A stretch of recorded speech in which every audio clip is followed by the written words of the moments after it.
Friends అందరికీ పెద్ద టమాటా వంకాయ కర్రీ చేస్తుందండి. ఇవైతే వైట్ వంకాయలు ఓకేనా. టమాటా, పచ్చిమిర్చి, ఉల్లిగడ్డ, కరివేపాకు, పచ్చిమిరపకాయల కారం అండి. ఇది వచ్చేసి మనం ఎల్లిపాయలు వేసి రుబ్బాను. తాలింపు గింజలు వేసిన ఫ్రెండ్స్. ఉల్లిగడ్డ కొంచెం ఫ్రై అయ్యాక మనం కరివేపాకు వేసుకోవాలండి. నెక్స్ట్ పసుపు కూడా వేసుకోవాలి ఫ్రెండ్స్ ఓకేనా. చూడండి కలర్ఫుల్ వచ్చేసి పసుపు వేయగానే మనం ఇది కొంచెం ఫ్రై అయ్యాక వంకాయలు వేసుకోవాలి. వంకాయలు వేసిన తర్వాత కలపకుండా ఒక 2 మినిట్స్ మూత పెట్టేసేయాలండి.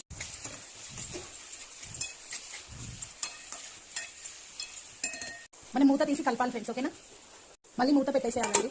7 మినిట్స్ తర్వాత మనం మూత తీసి చూడాలి వంకాయ చూడండి ఎలా ఉడుకుతుందో. ఇప్పుడు మనం ఇందులో పచ్చిమిరపకాయల కారం, టమాటా వేయాలి ఫ్రెండ్స్. చూడండి ఎలా వేసాను. ఇప్పుడు మూత పెట్టాలి. కారం మీకు అంత అనిపిస్తుంది కదండి, కొంచెమే నేను వేసింది ఓకేనా. అంటే సరిపడా వేసా.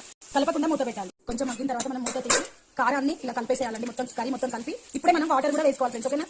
కొంచెం ఆగిన తర్వాత వేయాలండి వాటర్ ఓకేనా. ఇప్పుడు మూత తీస్తాం కదా ఇలా ఉడుకుతుంది ఫ్రెండ్స్ ఓకేనా. కొంచెం టమాటా ఉడికిన తర్వాతనే మనం వాటర్ అనేది వేయాలి.